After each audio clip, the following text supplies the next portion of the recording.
We know that there are many who could not be here tonight who share in this sentiment and are with us in spirit. I just wanted to raise the notion that the death of Renee Nicole Good, as horrible and as grotesque as it was, a queer woman with 3 children, one with her wife, who was also filming and who was there with her and was a witness to her own wife's murder.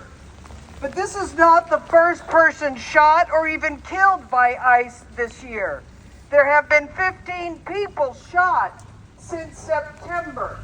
What makes this different, and what makes this different for those of us gathered here, is that this is the first white person who was shot by ICE.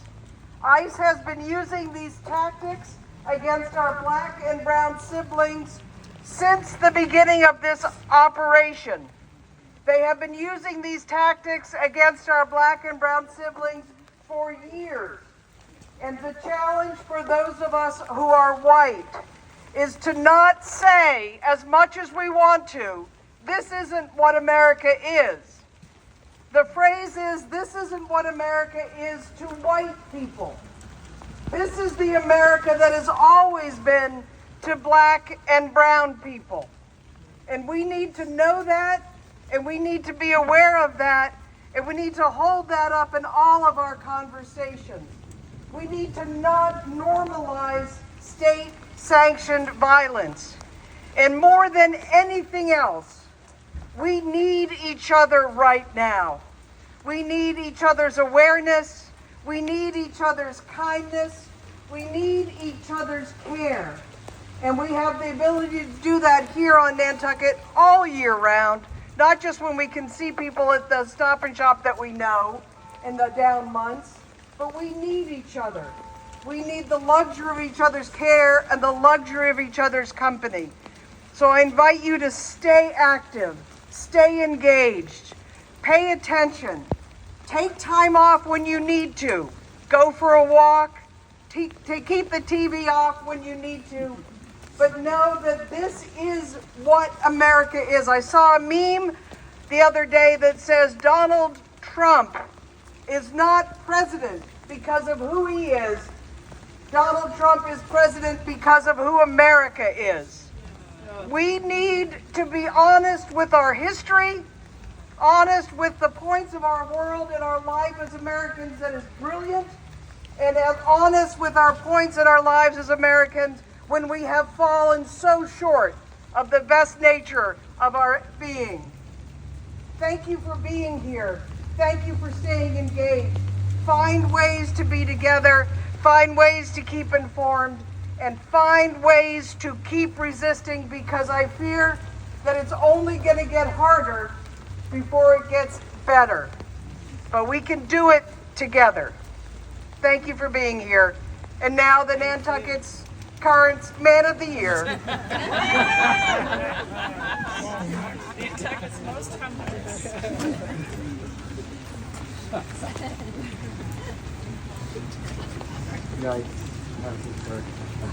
Yeah, so You're going to hold it close, and then hold it close, and it comes out here, so spin this. at least I wasn't in the police blotter with that interview. But okay, so those that read the interview with me on the cover, which scares everyone away. No, you talk. Yell into that. Good. So anyways, in my interview, the last paragraph, if you got that far, was, I have hope, because I go to an after-school program on Tuesdays with other people from our church, St. Paul's, up on Fair Street there. And our students are from 16 to 17 different cultures, and they love each other and get along. And so can't we also eventually find that balance of standing up for what's right?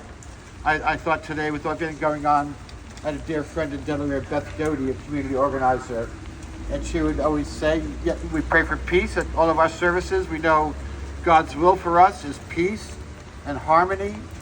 And Beth would always say, no justice, no peace. Right? No justice, no peace. Sounds like a bumper sticker, but, and so we strive for justice together.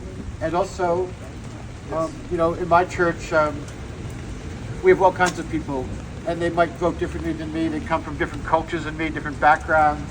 I know they also care about the well-being of our nation, of the world, of their own children, and they disagree with politics about some of the social mores. Their own children are gay and lesbian, but yet they reach different conclusions about politics than I do.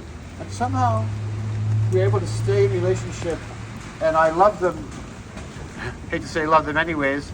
I think by being together, we can find some common ground and move forward and have true justice. And then, as our friend Rabbi Gary would say, shalom isn't just about lack of war, and we could use a lot less war at this point, couldn't we? But shalom is that true peace, that peace that we find together in the midst of the storm, that we can have that peace together. So I pray for that justice so that we can have peace. Thank you.